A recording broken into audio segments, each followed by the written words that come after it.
is up, everybody? Paul from For Real. We are here with episode 18, 17, 19. It's one of those numbers. We are here today with our special co-host, Aiden McIntyre, my youngest son, as well as our guest, Billy Hunt from Uwabami Reptiles. And I don't know if you just saw that, Billy. I got some cool stuff going on here. So this is the venomous room, and I put a motion sensor in for the lights. Okay. So, okay. Good. It's not kicking back on.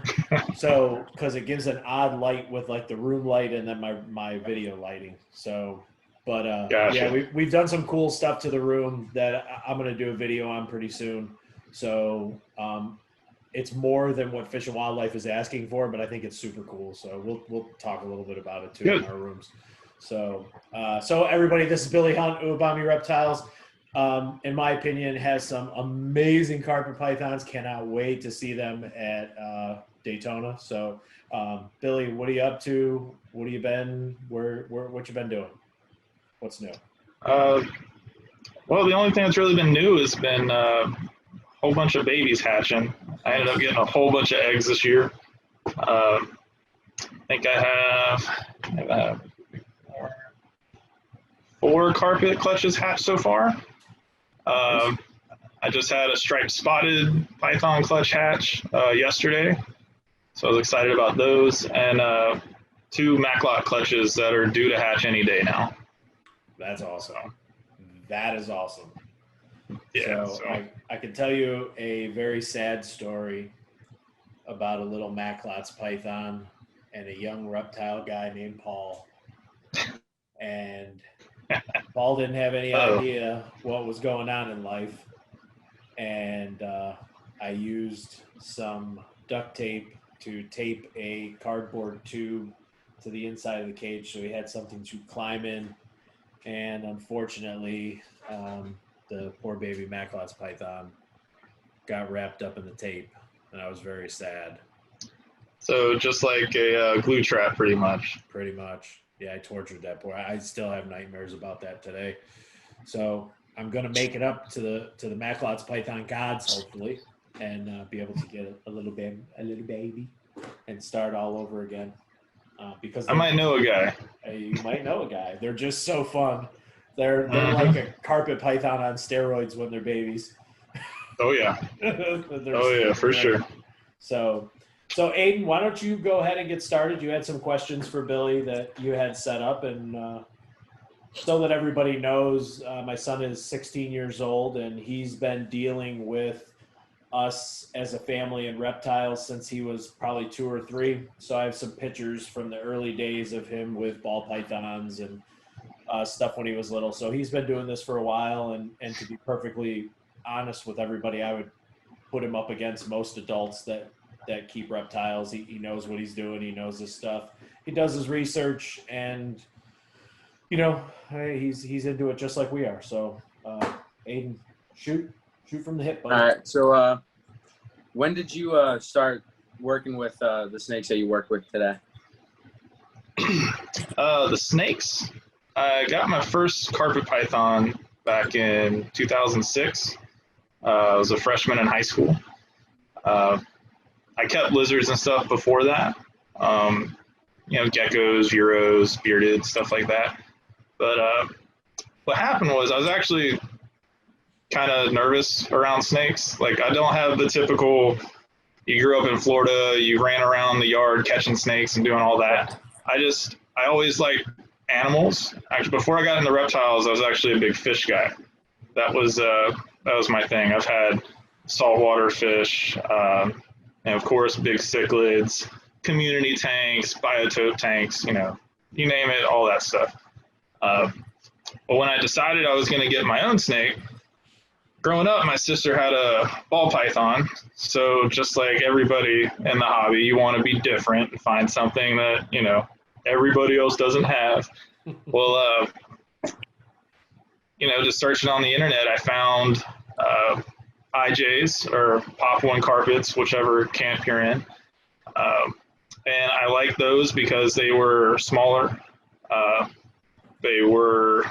liked earth tones. a lot. You guys have seen my collection. Yeah. You know what I'm into. So, that hasn't really changed since day one.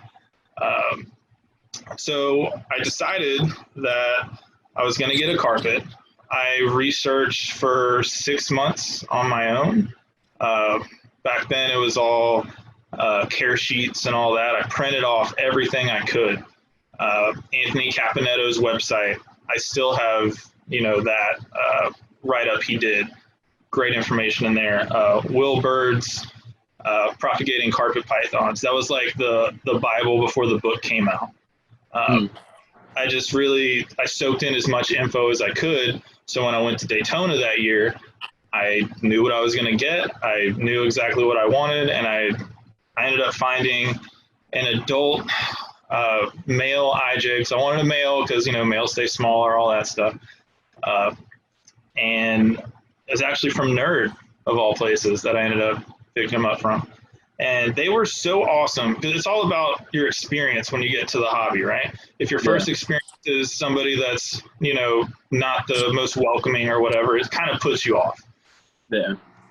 I'm sitting there as an incoming freshman, so, just a kid. And I probably held that snake at the table for 45 minutes. And it would probably take me 5 or 10 minutes in between questions to think of what I need to ask them. So they were so patient with me. They answered everything. They never gave me attitude, anything like that. So, it just ended up being a great experience all around. And I guess long story short, you see what it blossomed into. That one snake turned into, a couple, and then you start thinking of breeding and all that. And now you're thinking of bigger places and buildings and all that. So that was how that all started. So we moved into the new house, and now I have my own room, and I would probably say it's probably about the same size as your room. And I'm like, wow, how do I maximize this space so that I can have more? And there's never enough. No, there's not. And unfortunately, I'm going to keep the collection of venomous as a very small collection of things that I truly, truly like. So, we'll hit the hammer on the head there, and we'll start teaching Aiden, and he'll start working with some of this stuff too. So, good. Aiden, keep going. Oh God. Oh God. I'm not good at thinking of stuff off my feet. Well, that's okay. You're not on your feet. You're sitting on your ass.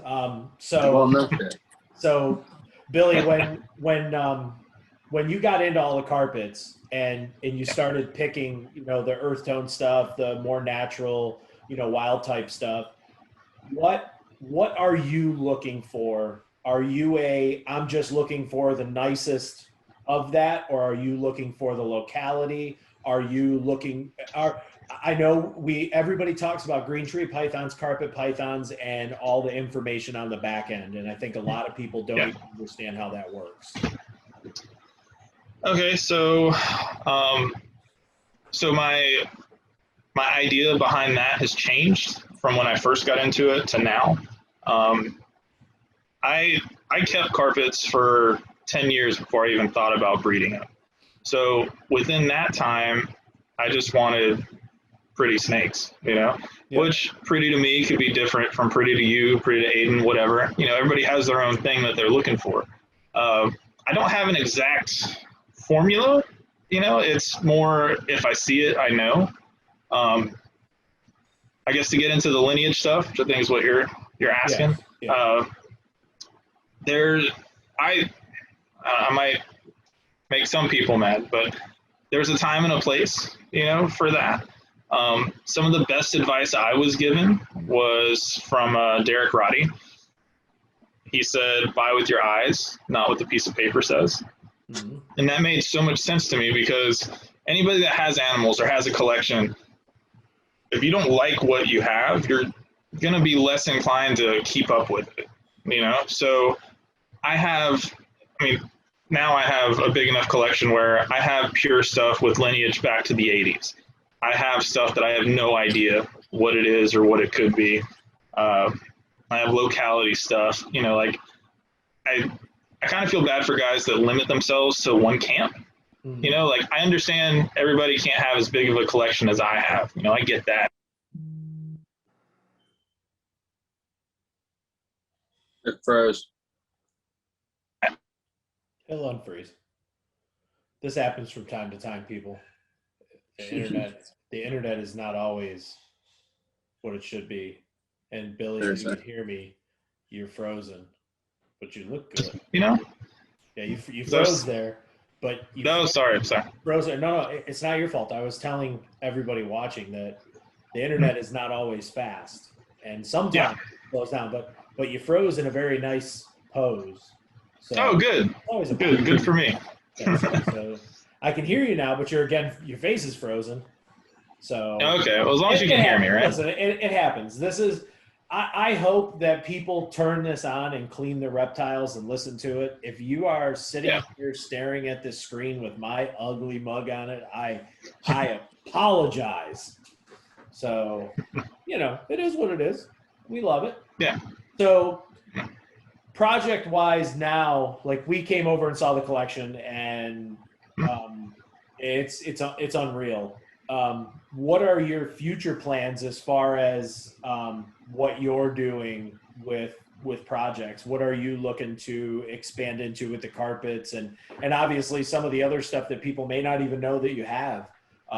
You've got some really eclectic, cool stuff. So yeah. So as far as the projects I have, a lot of people that follow me find out pretty quick that I'm into stripe stuff.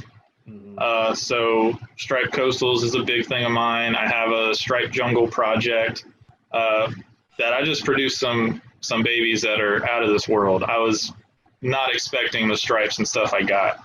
I ended up with some tri-stripe stuff that I wasn't expecting for another generation or two. Okay. The IJ stuff, I'm focusing mostly on the farm hatched animals. That's my biggest focus. I haven't had the best success breeding those yet. I had one clutch last year. I ended up with a pair of animals, so I got lucky in that regard. You know, obviously striped stuff in the IJs as well. Yeah. Morph-wise, I like granites. Granites are my favorite mutation out of all of them. So I'm trying to do a lot of stuff with that. Yeah, I know you like those, Aiden. Yeah, so I'm doing a lot of stuff with that.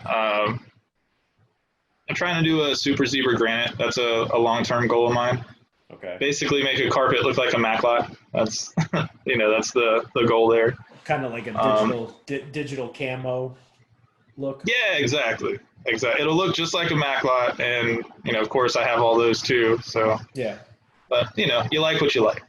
And then other stuff like Nova Guineas. Yeah, I got Nova Guineas. That's a big project that I'm really excited about. I produced 2 clutches of those this year. And just the variability within those guys and the story behind them, just, it really makes me like just want to keep working with them more and try to learn as much as I can, because there's a lot of mystery out there about exactly what they are. I know there's opinions on what we think they are. I'm of the opinion, I think that it's a different subspecies. You know, just all the legwork hasn't been done to, you know, say that for sure. But they're from Papua New Guinea. They hatch out gray. You know, their head structure is completely different from IJ's. They're like, everything about them screams, I'm different. So it's just something I'm really, really happy to be working with. So I'm going to touch on this, and then I want to have Aiden kind of jump in. But one of the things that I for those that haven't seen the post, I had Mark OShea on yesterday. One of the things that he brought up was, as we field herp or have things happen in captivity, he said that we should be photographing, and while it's all fine and good to share it on Instagram and Facebook, send that to people that are doing research and try to introduce that stuff to people that can help you write a paper on it. And that might be one of the perfect projects to look into if there's some big if there's big dynamic differences, and that would be pretty interesting. It was interesting to hear him talk about, hey, I see a lot of pictures from Florida, and man, some of that stuff is things that you just don't see happening. So if you're getting it, it doesn't hurt to write somebody like even him, that he's offered help to, I'll help people, co-author papers and get that information out there. So maybe that's something worthwhile down the road to actually look at that, Billy, from your end. Yeah, we were planning on, or I say I wasn't involved in it at all, but they were planning on doing the genetic testing when, those guys were doing it. But that ended up kind of falling through. So, and I mean, if we get down to labs and, what's important, DNA testing on captive snakes isn't high on the priority list, which is fine, get that. But hopefully one day we'll be able to compare the two and really see for sure, because, we're just going on what we see with our eyes, which, should be enough, but it's always nice to have the concrete evidence. Well, there is a lab in New York that Corey Amar from Toothless Reptiles worked with on the parthogenic water croc hybrid project. Mm-hmm. And I know that they work on reptile stuff. Now, I don't know how far or how deep. I haven't really done the research, but I can get you the information if that's something that you want to look into.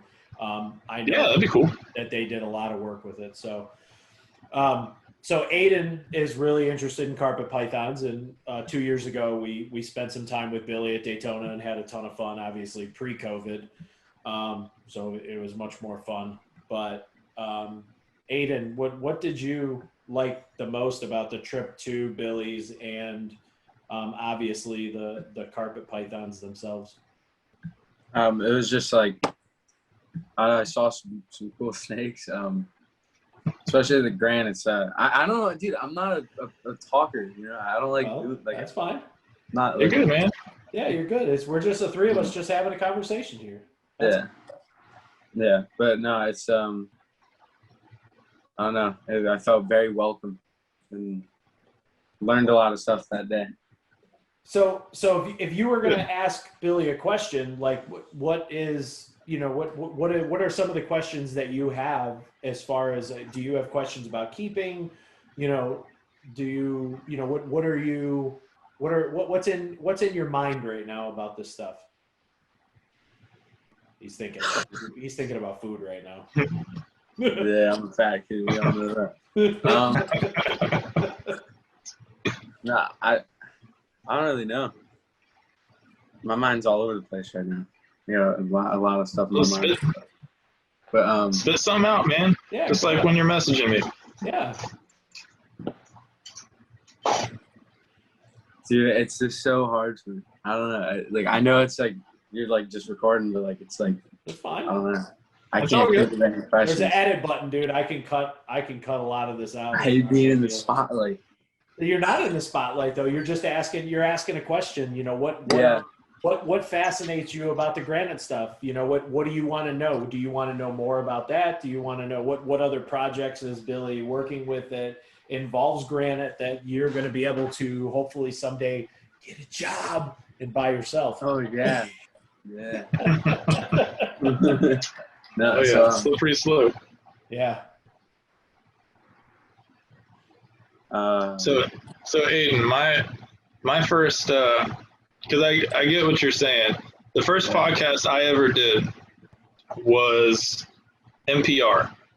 I've been to Daytona for the first time. Owen was there. He came up, talked to me and everything. Super cool guy. And like a half hour later, I get a message from Eric, and I look up to those guys like those guys are top notch. Yep. And he's like, hey, you want to be on the podcast on Tuesday? It was Saturday. I was like, absolutely. Well, then once I get back home, I'm like, oh crap, I'm not, I'm not a big talker either, but, it just, once you start, it's one of those things. And now, geez, how many have I been on, since I'm with Smitty and all that, it's just funny how it happens. I have big social anxiety, and I talk a lot about that. So when I started doing this, the first show I did with Rob from Nerd, I almost messaged him a couple hours before and canceled it because I was just so nervous. And, Anna kind of talked me, my wife kind of talked me into, hey, just do it. What's the worst that can happen? It bombs, you look stupid, and a week from now, nobody even remembers it. So, and I feel like I've gotten more comfortable. I'm still kind of all over the place with questions, but that's the fun of doing this. We're not, it doesn't matter. I mean, you saw he had some really cool snakes. So what questions do you have in regards to those snakes? And listen, I'm going to tell all you guys that are watching this or listening to this right now, you put some shitty comments in there, I'm going to find you. So listen, this is the kid's first time. Let's cut him some slack. We're having fun. So I guess when we were there at your place, there was some stuff I forget things because I'm old. But the real bright yellow, I believe it was a jungle, the real fine lined, does that make sense? Does it sound, you have a jungle? I have a striped jungle. Okay. I also have a jungle jag that's really really yellow, and she's somewhat striped. Now what are you where do you feel that your bread and butter is right now? What do you think you're the most heavily invested in? And I don't mean financially, I mean in your heart. What is your heart? Peterson stripes. I knew that's what you were gonna say. I knew it was Peterson stripes, yeah. Okay. Now, what is your ultimate goal as far as the carpets go? Is there something out there that you have at your pinnacle to be able to work with right now? As far as carpets go, I mean, there's really nothing out there that is like, I hope this doesn't sound bad, but it's not like out of reach, I mean, if we're just talking carpets, now if we're talking like roughies or imbricata or, something like that, it'd be awesome to get those. Like imbricata would be amazing, Okay. But and you say as far as the carpets go, I mean, what is imbricata? Pardon my ignorance. It's just another. So they're just another species in the Morelia genus. Okay. So they're not over in the U.S. They're not over here yet. Okay. It's one of those. Yeah. Okay. So I assume they're working with the stuff in Germany. They're around. Them darn Germans. Yeah, all stuff. They end up finding their way. So. No, of course. I mean, listen, we all know at the end of the day, that 90% of the animals that we have in captivity came from somewhere. And out of all these animals, I don't even want to say 90%, 100% of them. But out of those, we know that there's some maybe sketchy taping animals to your balls, putting them in your butt crack, getting them through the airport because you don't want to get caught. I think you'd have a harder time with that now than you did back in the day. Yeah. Oh, yeah. Well, I mean, when you look at the history of the hobby, it was a byproduct, from my understanding. Now, it's not absolute, but part of it was a byproduct of the drug trade and all that. For sure. So you're going to have, your stories and stuff, and there's the books out there that tell you all that kind of stuff. But, so yeah, there's definitely some shady stuff. You do know that the number one trafficked illegal activity is drugs, obviously. Number two is wildlife. So yeah, it goes hand in hand. Exactly. Most of the time. Exactly. Yeah. So I mean, you got crazy people all over the place. So it's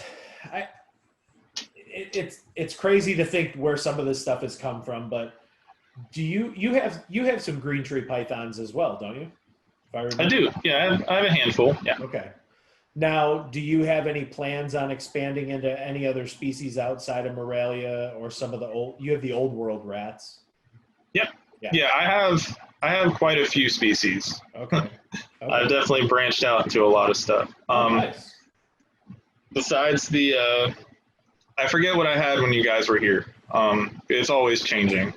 You had, but man, I don't remember what I'm so interested in them, but dude, I've got so much going. This last month has been bad. It's been a rough month here in the McIntyre house. Yeah. We moved. Our air conditioner leaked and ruined our floor. We've been busy with work. I've been busy trying to get this room finished. Yeah, shit happens. What are you gonna do? That's life, right? Exactly. So, man, I'm trying to think of questions because I thought my compadre on the other side of the house was going to have some questions. You got rocks. You got rocks in your head. My brain's just like not working. It's like, here, I got one for Aiden then. Oh, Aiden, yeah, Aiden, you like granites, bud. What? Tell me why you like granites. What about them? What makes them better than a wild type IJ? It's not that it makes them better. I just like the way they look. So you like macklots too, right? See, I'm trying to push them in another direction. Yeah. So I remember seeing my first granite carpet python in Daytona the first year I went. First year I went was 2002. And it was, I want to say it had a lot of yellow on it. For whatever reason, I remember green, but I know that doesn't make sense, on it. But I remember seeing that animal. I wasn't in the snakes at all. I was looking for leopard geckos. That I was like 12 years old or something at the time. And even when I wasn't in the snakes at all, had no interest in them, I remember seeing that animal. It was $2,000. I remember it clear as day. I see it right now. And it's just so funny how things that you see, throughout keeping, and even if you're not into it, subconsciously ends up being something that turns into a big deal in what you do. Like I said, I'm doing the zebra granite stuff. I have the caramel zebra, caramel granite jag. I think you guys saw that one. Yep. Yeah. Let's see, what else am I doing? Unfortunately, I don't have a het female granite, so it's going to be a while until I'm doing, pure granite stuff. Mm-hmm. Then exanic granite, that kind of stuff. I really just want to try to, they are. I mean, a black and white, pixelated carpet. I mean, it doesn't. When you see those hatch out, those are always a crowd pleaser. Yeah. So it's if you were gonna pick and say that you could work with one project, what's going to be what's your goal? What do you and now Billy, me and you're the co-host and we're going to interview Aiden. It's all good. Yeah, we're switching it up. We're switching it up. Sorry. So what do you want to do? I mean, you're young, so you have the benefit of seeing people like Billy and Smitty and the NPR guys, and you see all these reptile-related businesses. And is this something that you think in the future you want to do, or is it just something you want to keep as a hobby? I mean, I want to breed I like the carpets. The carpets are probably my favorite. But I really like the white lips too. But we've never really been able to get into those. Aiden, we are very similar, bud. Yeah. Oh my gosh. See, now with the white lips, I have always liked them. Right when I got in the carpets, I saw white lips. I actually inquired about some from Ben Siegel back in the day when he was still a thing. Yeah. And through email, they talked me out of it, surprisingly. You know, 'cause I told them what, you know, my experience was and all that. They actually did that with yellow striped rats too, the Colognathus flavolineus. Okay. I was they're related to the radiated rats. Yep. Which I always thought that was, like, looking back on it, I find that super odd that they would talk me out of it, you know, over email. But even to this day, for whatever reason, white lips intimidate me because of the keeping part of it, where, you know, if they don't get, you know, they always have to have water, they always have to have high humidity. And just with my personal schedule, it's, you know, sometimes that's what's good about what I have. It's all very hardy to where if I miss a day or two, it's okay. You know, it's not going to be the end of the world. Whereas white lips, you got to be on top of things, from my understanding. Now, I could be putting them on a pedestal, you know, but I know that's one thing Bert talked about. He had some white lips, and that ended up happening, and, you know, they went downhill on him. So, yeah, I think they're very similar to like your retics, where they just the consumption of water is real high, and I don't know a ton about them. That's one of the things I've always said is I would love to have them, but every time we've been somewhere and seen them, they were like crazy. Like there's a pet store in Melbourne. They had a big one. And I was like, man, I want to see that. And the guy's like, I'll tell you what, we'll sell it to you for $600, and you pay the $600 and you can see the snake. But I am not opening that cage. It is the devil. And I was like, really? It's that bad? It doesn't look. He's like, oh, it looks really nice sitting there now. But as soon as the door opens up, it's a whole different animal. So, yeah, they're very spirited. That's for sure. Yes. So I guess, you know, looking at looking at the industry itself, what is your plan as far as the future goes with reptile shows and stuff? Is this something that you're going to be more morph market and local stuff, or are you looking to expand out and maybe do some other shows outside of Florida? So my big thing that I like doing is I like doing shows. I like meeting people face to face. I like being able to talk to them, because when I can talk to you, it's a lot more personable. Mm-hmm. I don't do this for money. I have, like, if I don't sell another snake ever, my bills will be paid. I'll be fine. Yeah. So this isn't, I don't go to a show and say I have to make X amount of money to cover this, and this, or it's a failure weekend or whatever. Yeah. Actually, I feel bad for people that look at it that way, that this isn't their full-time thing. You know, there's ways to move animals if you need to, you know, if that ends up being the crutch. As far as what I would like to do, I do want to do more of an online presence if I can, but probably more so than that, I would love to do some of the bigger shows. Like, I want to do Arlington. Okay. I think that would be a really good one to do. Obviously, Tinley. I went to Tinley, the last one before the shutdown, I think back in 2019. Yep. Jason Hood was very nice and let me tag along with him and help at his table and all that. That's cool. And an hour into Friday, just us setting up, I pretty much made the decision, like, yeah, this is where I need to be, you know, because I've been in the hobby so long, it's part of me now, you know, so I talk to guys where I'm jumping around a lot. I had a guy next to me at a local show that I was talking to him. He did boas. Okay. And I was like, hey, man, you know, you got some really nice stuff. Are you doing Daytona this year? He was like, oh, no, there's too many boa guys there, too much competition, all that stuff.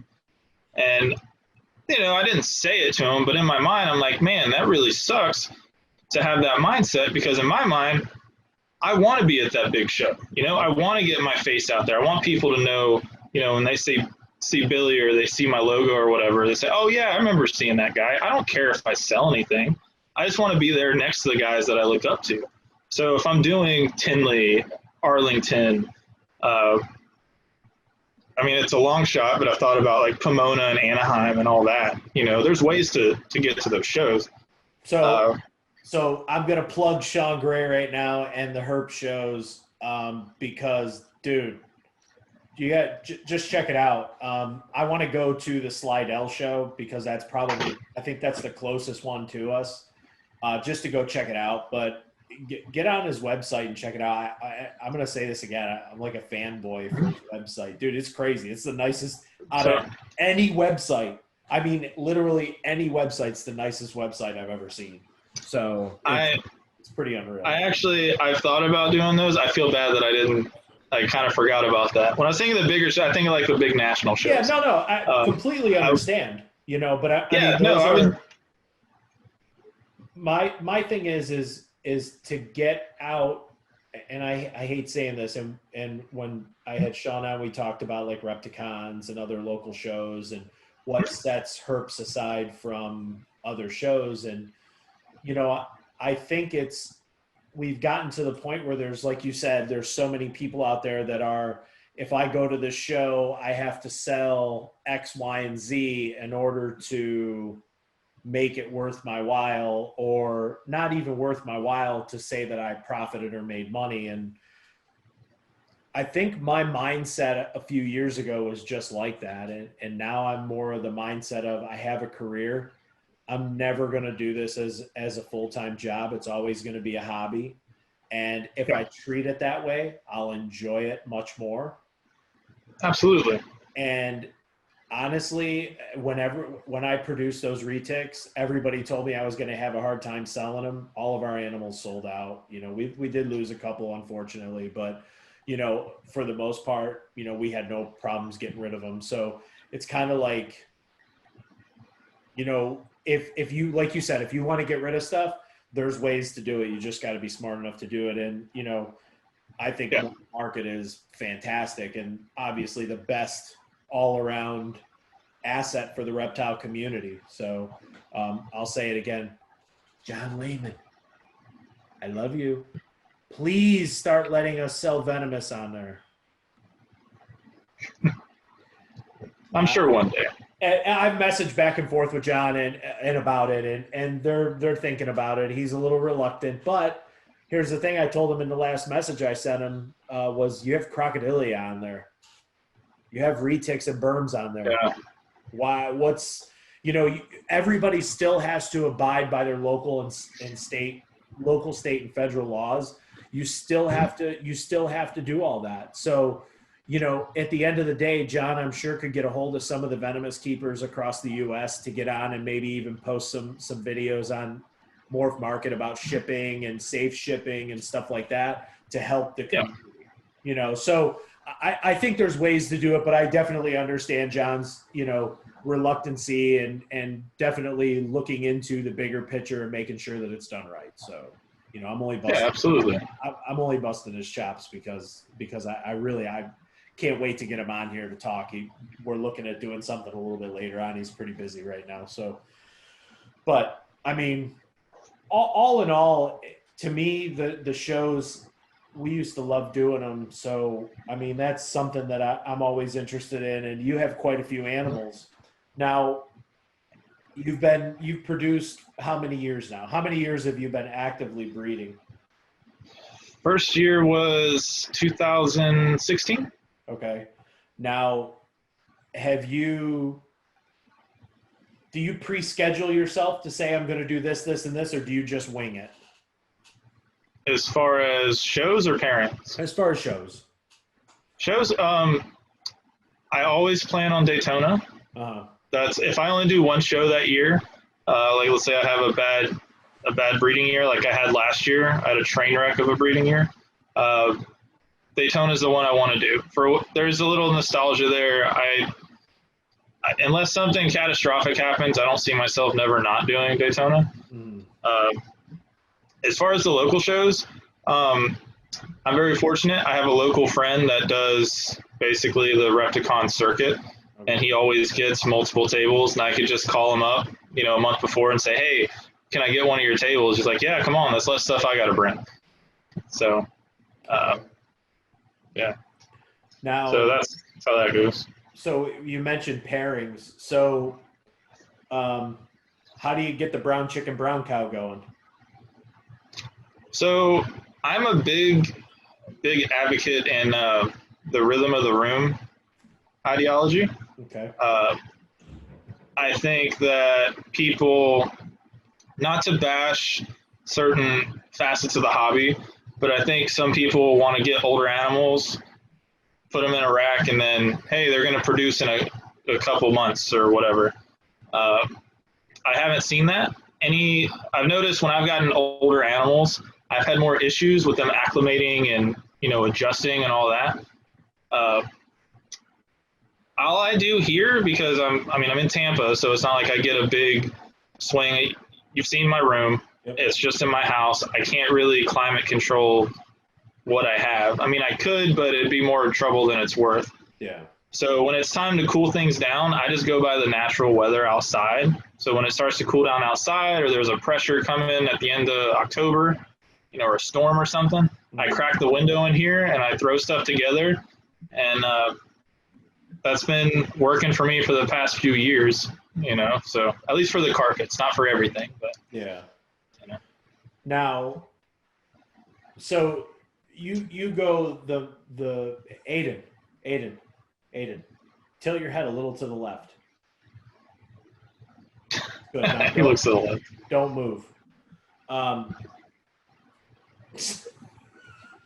So you go by the rhythm of the room, and you're moving animals around, and that's something that I've talked to Cody a million times about. It's like, when do you know really when to introduce that male? And Cody goes by the same thing, storm systems, obviously, the good old go-tos.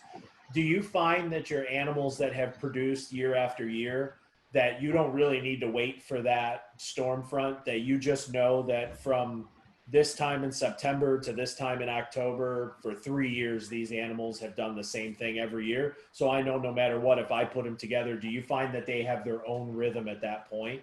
Or do you think that rhythm resets every year? I think the rhythm is there, but as long as I do the same things, I think consistency in your room is something that gets overlooked a lot. Mm-hmm. So I look at guys that have been successful with species that aren't, usually successful. Ryan Young, he produced, I think in the early 2010s, he produced black phase white lips, the Southerns, 3 years in a row, right? Those don't get produced. Yeah. People can't figure them out. And I learned a lot of my stuff from NPR. I can't plug those guys enough. Like you were saying, just, hey, listen to this while you're cleaning the room. I did that for years before I started pairing stuff with NPR, because that was all we had. Mm-hmm. And I remember distinctly his episode, and he was talking about that pairing. And he said, I just do the same thing every year. Consistency in my room brought results. Mm-hmm. So, I just got a pair of lesser sundas, or Timor pythons. I'm really excited to raise those up, and pretty much see if I can get them to produce by just being consistent, waiting long enough for them to mature, and then just put them through the motions and see what happens. Because you talk to guys that have been successful with them, they don't do anything crazy. There's no, crazy equation you have to do. I mean, they're just snakes. Yeah. Snakes by nature want to produce. That's part of their life cycle, is to continue the species. Yep. So I think that the rhythm of the room and the student of the serpent thing, I know it's kind of, people kind of laugh at those things, but there's really something to that. Since I've really bought into those ideas, I've been a lot more successful. So years as ago, far as go ahead, finish yours. Finish. So, as far as do things, I definitely have animals that are more receptive to breeding. Mm-hmm. I have males that I know no matter what, I throw them with any female, and they're going to do their thing. Thankfully, my Peterson male is one of them. That's a good thing. Yeah, exactly. So that's something that my room has gone through the same motions for, since I've had this house. So probably 6 years going on 7 years now. Mm-hmm. So the animals do the same thing. That's why I think my Jack Pondro clutch happened. Okay. Was just because the rhythm of the room, I read the animals, and I just put them together at the right time. It just goes to paying attention to what's happening and not just reading an outline of a care sheet saying, okay, on this date, I put them together, and then this day I should have eggs. Yeah. So more understand the process. And that's, I go back to, so we got a couple years ago, we had bought a pair of retics from Stephen Tillis, and he told us when we picked him up that the male was a garbage disposal, that if the female didn't eat, the male would eat it. So we got him home, we got him set up, we left him alone, for the first couple weeks, didn't really mess with him too much, just changed waters. And I remember feeding the female and feeding the male ate, but he was pretty reluctant. And after that, he didn't eat for 7 months. And I kept texting Steven. I'm like, I don't know what's going on. Like, this male he's like, just don't worry about it. It's no big deal. He had good weight. He's not losing weight. He's not acting different. He's just not eating. So we come to about mid-October, and now I'm really nervous. We're at the it's a long time. Yeah, we're at the 7-month mark. This snake should be eating. So I text Steven. I'm like, I don't know what to do. And he's like, well, listen, he could want to breed. Introduce him. See what happens. He's like, when's the last time the female ate? And I was like, well, she refused her last meal too. He's like, try it. So, really nervous. First time ever introducing retics. We put the male in, and within 30 minutes they were locked up. And it was like, okay. Yeah. They went through the motions. We got a clutch. We bought a bunch more snakes. I listened to somebody's episode of a podcast where they talk, and I don't remember who it was or whose podcast or what it was on, but they talked about how, I feed very sporadic. Snakes don't eat on a schedule. You can't feed them every Monday or every Tuesday. It doesn't work that way in the wild. And I'm like, that makes a lot of sense. So yeah. I veered off of what I've always done, what I was taught, and nothing produced that year.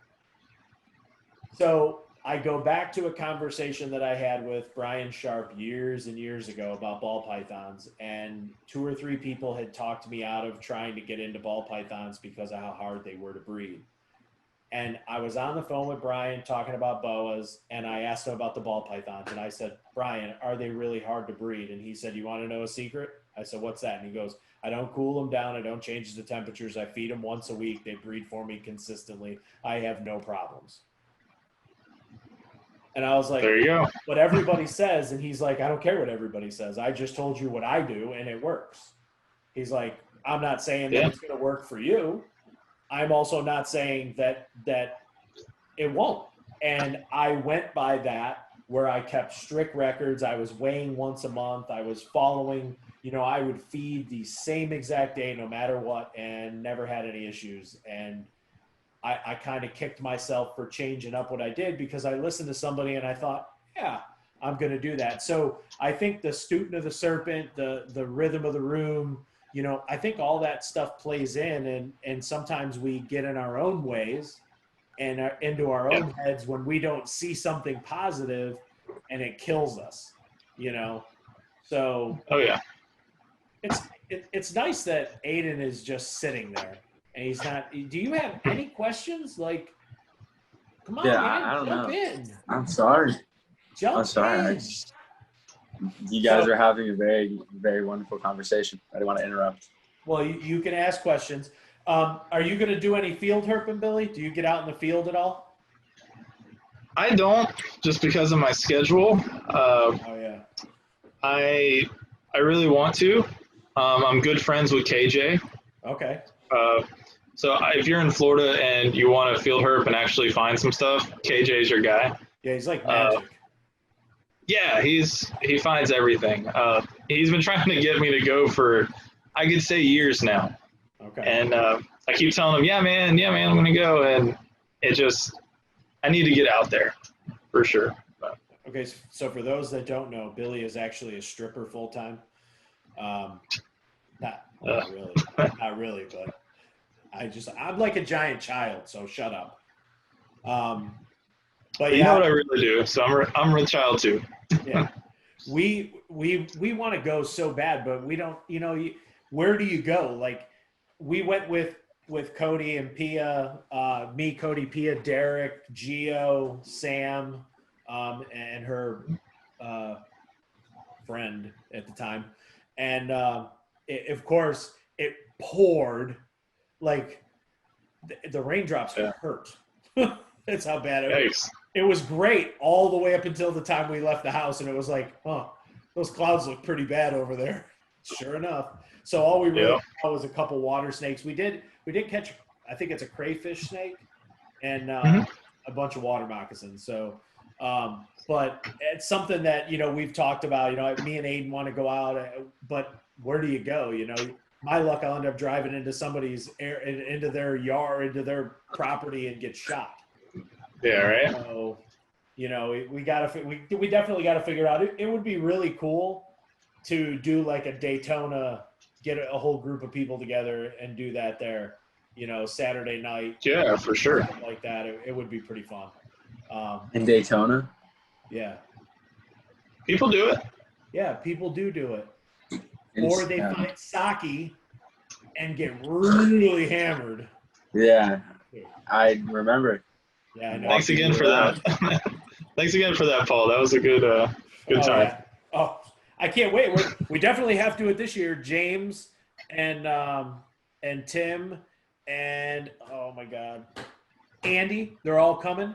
So, I know Cody is doing the Thursday pre-party. Unfortunately, I honestly don't think we'll make that.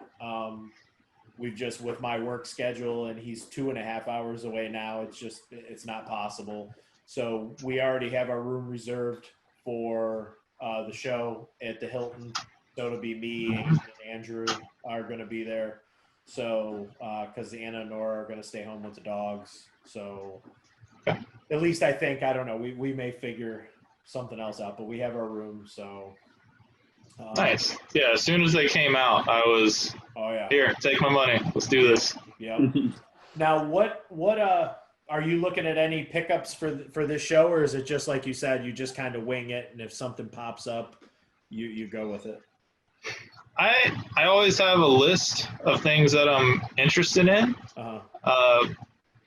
It just depends on the time. My ideas for my collection and what way it's going to go change almost daily, maybe more than daily. By the minute. Yeah. Trust me, I know. I'm so interested in so many different species, and like the fact that we have this hobby that we can, like, I have, all these carpets, I have green trees, I have tiger rats, I have Tatias, beauty snakes, all that stuff. It makes you want to diversify even more because there's so many cool things. One of the things that I've been super into consistently the past probably year, Appalachicola Kings. They used to be Goanai, and now they're Meansy Eye. Yeah, those. Yep. I don't know what it is, but there's just something about those snakes that just do it for me. Yeah. It's probably the tipping when they get older, and they have almost a poor man's diamond python look to them. Okay. And then with just how their patterns can be, their common name is blotched king snake. They can be striped. Obviously, I'd want those. They can be aberrant. They can be patternless. So if I see those, which I've already talked to a couple breeders, I'm hoping they'll have some stuff there. I'll probably get, a couple of those and, see where that takes me. I'm looking for a male olive. I have a female. Liasis has really taken probably second place behind Morelia in my collection. Okay. The macklots have been a fantastic experience for me. I have a group of 2.4, I believe. Wow. Now. I didn't know you had that many. Yeah, I got a lot, and I think I might be getting another one in Daytona. Because you know how it is when you end up getting stuff, people reach out to you, and if someone has an adult female, it's kind of hard to say no. So yeah. Yeah. But I wonder if Phil will bring another snake for Smitty, and we'll be able to pick on Smitty for days and days and days because he couldn't put it back in a bag. so did Phil tell you that he also brought me a snake that weekend? No. So that was how I got my first tiger rat. Ah. Yeah, Phil, he had a local guy he bought a import female that ended up dropping a clutch, and you know how that goes. You get captive hatch animals, and he tells me about them, and I was like, yeah, I want it. So he's like, all right. He's like, yeah, just pay me when we get to Daytona, whatever, I'll bring it. And then the day before I leave, he's like, hey man, it didn't work out. I'm really sorry. I'm like, all right, whatever, things happen. Yeah. Well, I go to the hotel room where Smitty is working the scrub. Oh yeah. And, no, the scrub was working him. Yeah, it was either eye. Yeah, there was someone was getting worked over. Yeah. And then Phil, like from behind his back, is like, "Hey man, happy birthday!" Because that weekend's always my birthday. Okay. And I was like, "Come on, man! Like really? I thought I already had in my mind I wasn't getting these." And that's awesome. Yeah. So I ended up with my first Spilotes from that. So. I know Phil probably doesn't want the credit, but I love the king rat snakes, man. I remember, I think we talked about it years ago when they were being produced. They were like albinos were like $150 or $125. It was like, I wish I would have grabbed some then because they are such impressive animals. Well, these are the tiger rats, the South American tiger rats. Oh, okay. I'm thinking the king rats. I got those too. Yeah. Yeah, I remember we were playing with those. Yeah, the smelly ones. Gio's gonna kill me because you were talking about Spilotes, and Derek's probably gonna be mad at me too because I was just went right over my head.